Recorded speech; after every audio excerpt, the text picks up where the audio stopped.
नाज़रीन, 10 मुहर्रमुल हराम जे हवाले सां करबला जे शहीदनि खे भेटा पेश करण जे लाइ हिंगोरजा में भी मातमी जुलूस बर्पा करे मजलिसूं मुनक़िद कयूं वियूं आहिनि। इन बाबति वधीक रिपोर्ट करे रहियो आहे अब्दुल जब्बार चांग।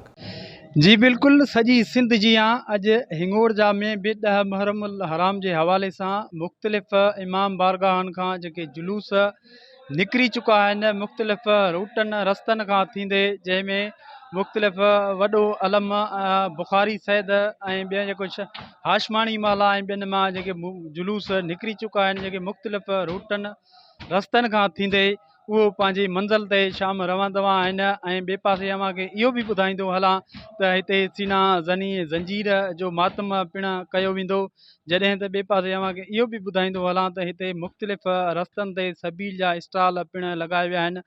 हर पासे या हुसैन जूं सदाऊं बुलंद आहिनि। जॾहिं त ॿिए पासे अव्हांखे इहो बि ॿुधाईंदो हलां त सिक्योरिटी जा इंतज़ाम पिण सख़्तु कया विया आहिनि। पुलिस जा एहलकार पिण 100 खां वधीक तैनात आहिनि। मुख़्तार फोर्स पिण हिंगोरजा में जेका आहे उहा तैनात आहे। जी।